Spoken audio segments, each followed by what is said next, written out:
নমস্কাৰ ষ্টুডিঅ'ত মই মানস জ্যোতি বৰুৱা আৰু আপোনালোকে চাবলৈ আৰম্ভ কৰিছে খবৰ.com। আপোনালৈ এটা প্ৰশ্ন, আপুনিও লৈছিল নেকি কৰোনা কোভিডৰ ভেকচিন কোভিচিল্ড? চৰকাৰৰ বাধ্যবাধকতাত পৰি আপুনিও আপোনাৰ শৰীৰত প্ৰৱেশ কৰাইছিল নেকি কোভিচিল্ড নামৰ ভেকচিনটো?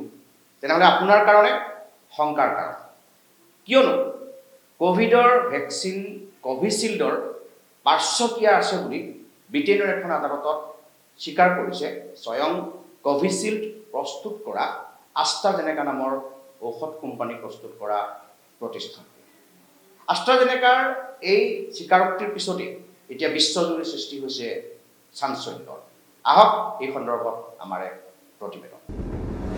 একমাত্ৰ ঔষধ কোম্পানীৰ স্বাৰ্থত জোৰ জবৰদস্তি দিয়া হৈছিল কোভিড ভেকচিন। এয়া আমি কোৱা কথা নহয়। কোভিড ভেকচিন কোভিচিল্ডৰ পাৰ্শ্বক্ৰিয়া আছে বুলি পোহৰলৈ অহাৰ পিছতে এতিয়া এই প্ৰশ্ন সচেতন বহুতৰ। কথাবোৰ এতিয়া খোলাখুলি হৈ গ'ল। সাধাৰণ মানুহৰ জীৱন বচাবলৈ নহয়, চৰকাৰৰ চন্দুক ভৰাবলৈহে দিয়া হৈছিল কোভিড ভেকচিন। সেই দিনবোৰলৈ মনত পেলাওকচোন। কোভিড ভেকচিন ল'বই লাগিব।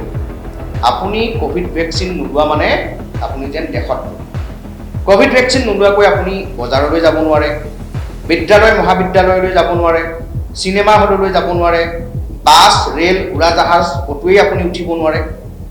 আনকি কোভিড ভেকচিনৰ প্ৰমাণ পত্ৰ দিব নোৱাৰিলে চৰকাৰে আপোনাৰ দৰমহা মোকলাই নিদিয়ে, আপোনাৰ বেংক একাউণ্টৰ লেনদেন বন্ধ কৰি দিব, আধাৰ কাৰ্ড কৰ্তন কৰি দিব, আৰু কত যে কি।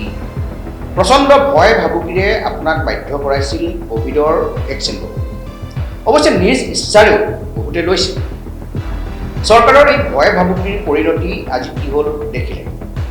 কোভিডৰ ভেকচিন কোভিচিল্ডৰ সাংঘাতিক পাৰ্শ্বক্ৰিয়া আছে বুলি ব্ৰিটেইনৰ এখন উচ্চ ন্যায়ালয়ত স্বীকাৰ কৰিলে স্বয়ং কোভিচিল্ড প্ৰস্তুত কৰা কোম্পানীটোৱে।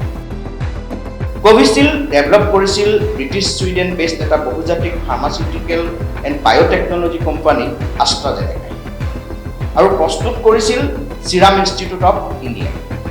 এই আষ্ট্ৰাজেনেকাৰ বিৰুদ্ধে ইউকেৰ আদালতত ৰুজু হৈছিল 51টাকৈ গোচৰ। মৃত্যুৰ বাবে ভেকচিন দায়ী বুলি ৰুজু হোৱা এই গোচৰসমূহৰ বিপৰীতে দিয়া শপতনামাতেই কোম্পানীটোৱে স্বীকাৰ কৰিছে যে হয়, কোভিচিল্ডৰ পাৰ্শ্বক্ৰিয়া থকাটো সত্য। Covishield can in very rare cases cause TTS। ইয়াৰ নিজৰ কোৰ্ট পেপাৰত আষ্ট্ৰাজেনেকাই কোৱা কথা। পিছে কি এই TTS? TTS thrombosis with thrombocytopenia syndrome. এই TTS হৈছে এক বিৰল কিন্তু গুৰুতৰ অৱস্থা, যিয়ে শৰীৰত তেজ গোট বন্ধাত সহায় কৰাৰ লগতে প্লেটেলেটৰ সংখ্যা হ্ৰাস কৰে। ইয়াৰ ফলত সাধাৰণতে তীব্ৰ মূৰৰ বিষ, পেটৰ বিষ, ভৰি ফুলা, উশাহ লোৱাত কষ্ট পোৱা, হৃদযন্ত্ৰৰ বিসংগতি আৰু স্নায়ুজনিত বিসংগতি আদিয়ে দেখা দিয়ে। এতিয়া বুজিলেনে কোভিডৰ পিছৰে পৰা, বিশেষকৈ কোভিড ভেকচিন লোৱাৰ পিছৰে পৰা কিছুমান আচৰিত ঘটনা ঘটিবলৈ গৈছিল। হঠাৎ ঢুকাই যায় সুস্থ সবল মানুহ এজন, কোনোবাই জিমত ব্যায়াম কৰি থাকোঁতে, কোনোবাই নিজৰ কাৰ্যালয়ত কাম কৰি থাকোঁতে, কোনোবাই বিবাহ জন্মদিন আদিৰ পাৰ্টিত বন্ধুৰ সৈতে নাচি থাকোঁতেই হঠাৎ ঢলি পৰে আৰু জীৱন নাশা কৰে। এইবোৰে কোভিড ভেকচিনৰ পাৰ্শ্বক্ৰিয়া। কথাবোৰ আজি স্বীকাৰ কৰিছে ভেকচিন প্ৰস্তুত কৰা কোম্পানীটোৱে।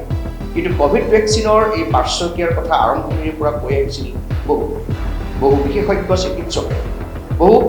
চিকিৎসককে ধৰি ঔষধ প্ৰস্তুতৰ লগত জড়িত বহু লোকে কৈ আহিছিল এই ভেকচিনৰ ওপৰত সম্পূৰ্ণ আৰু প্ৰকৃত পৰীক্ষা হোৱা নাই, ইয়াৰ পাৰ্শ্বক্ৰিয়া সম্পৰ্কে সৎভাৱে গৱেষণা হয়।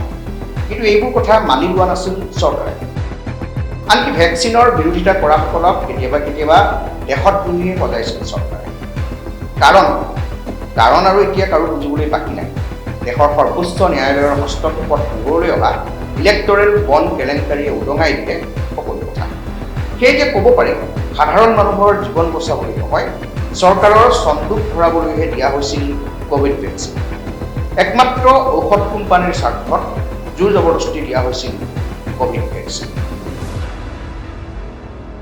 সেয়ে আপোনালৈ প্ৰশ্ন, আপুনিও লৈছিল নেকি কোভিডৰ ভেকচিন কোভিচিল্ড?